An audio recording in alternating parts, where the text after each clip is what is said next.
Palestine: Culture, Language, and Education. This project fulfills a requirement for EDU 587, a course offered through Georgetown College in Georgetown, Kentucky. It aims to provide information about Palestinian culture and language, and also provide educators with recommendations for working with students from Palestine.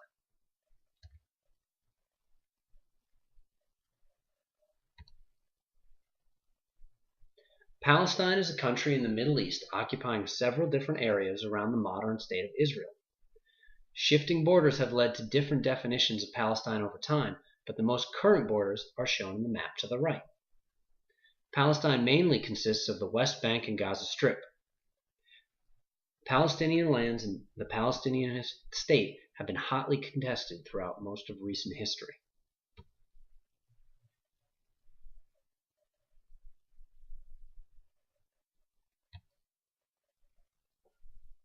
This is the Palestinian flag. As with many flags, each color has a different meaning. Red symbolizes the Arabic tribes who conquered North Africa, black as a symbol of mourning, white as a symbol of the Umayyad dynasty, and green a color of the Fatimid dynasty. Language. Palestinians speak and write in Arabic. The Arabic language uses a different alphabet than English and is written from right to left instead of left to right. As you will see, letters can also change depending on their position within a word. Here's the Arabic alphabet. And as you can see, a letter changes depending on whether it is isolated on its own, at the beginning of a word, in the middle of a word, or at the end of a word.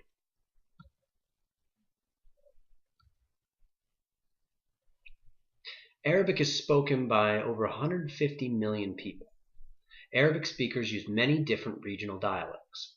Modern Standard Arabic, which is taught in classrooms to students of the Arabic language, is really not the native language of any Arabic-speaking group. This map shows the different dialects of spoken Arabic. As you can see, each color represents a different dialect of Arabic. Palestinian culture. First, let's talk about Palestinian attitudes towards time. Palestinians view time as flexible, and they also have a past orientation towards time, meaning that past events are extremely important in Palestinian culture. Relationships. Palestinians have what they call linear relationships, as opposed to individual relationships. This means that relationships extend beyond the immediate and extended family and into the community at large. Family structure. Palestinian families are traditionally patriarchal or hierarchical, meaning that the family is presided over by the male elders of the family. The arts. Islamic arts are known for a few different main things, namely the lack of portraits in art, and as we'll see here to the right, we'll see that floral designs are a common theme, as are geometric designs and calligraphy.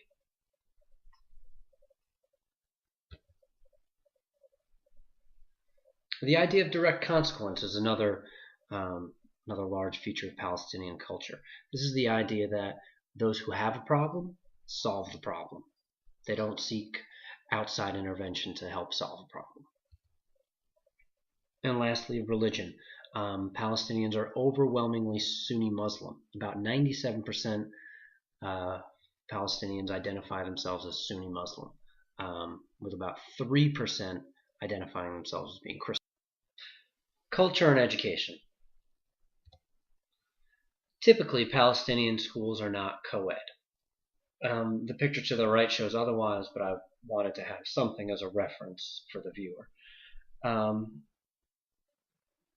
And they're typically not as structured as American schools. They have an open recess and an open lunch where they just send the children to go have fun and go eat lunch, and then the children come back after about an hour break or so.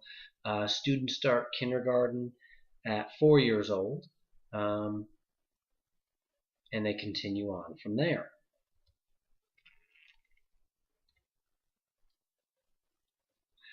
Palestinians view education as very important. Birzeit University, to the left, was one of the first universities opened in Palestine. Information for this project was also obtained through a family interview with a local Palestinian American family. Among other things, we discussed wedding traditions. To the right, you'll see an image of a woman whose hands are painted with henna. That's a traditional Palestinian wedding event that happens for the bridal party before the wedding. The males will engage in a different type of activity called a Sara, which is a party with a good deal of dancing and merriment, and it features one of the Palestinian dances called the Debka, and we will watch a short clip of the Palestinian Debka right now.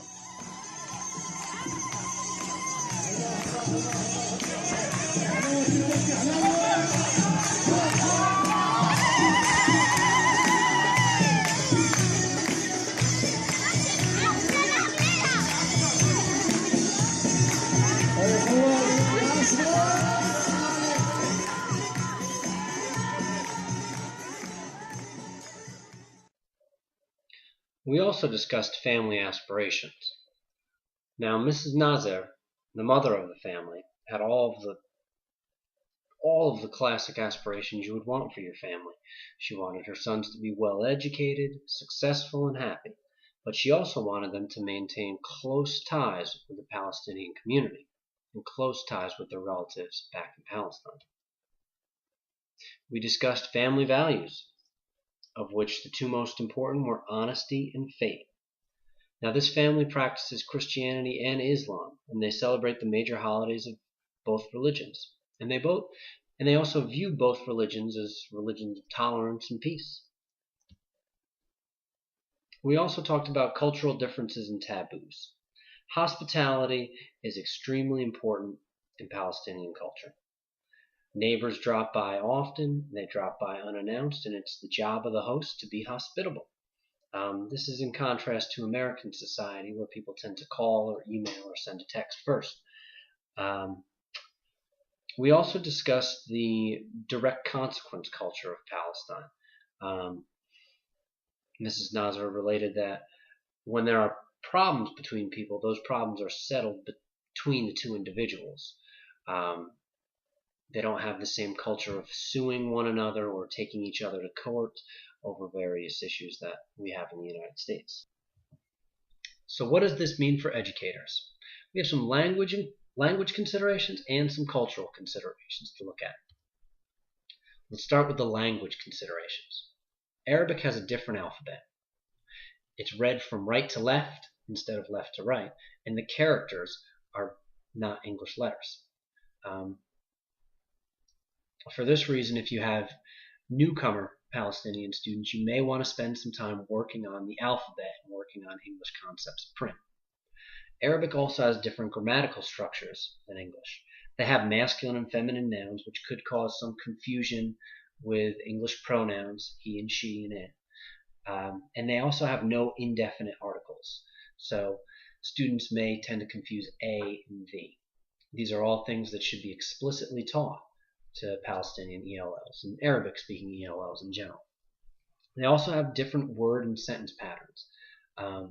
This could be remedied by teaching syllable division and also teaching different word stress patterns that are common in English.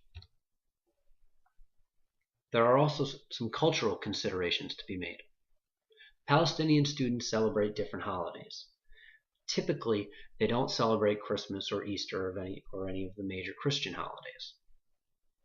This is something that you could actually use as a benefit for your classroom by asking students to share the holidays that they celebrate at home. Reach out to the families and get them to share some of their resources for their holidays. Palestinians will also have a difference in time orientation. They tend to view time as flexible. This could be potentially problematic when it comes to parent-teacher conferences or assignment due dates. The best way to kind of head this problem off at the pass would be to schedule ample time for parent-teacher conferences, and also make your expectations very clear about, about assignment due dates and or even daily reading logs or assignments like that. You also have to consider the difference in gender roles and the fact that Palestinian schools are typically not co-ed. Students may have a hard time working in groups with members of the opposite sex. And as a result, teachers should kind of ease students into that heterogeneous mixing. Palestinian students may also have a different view of consequences. They tend to view things as direct consequence, meaning a Palestinian student might not let the teacher know that there's a problem between him and another student or him and another teacher.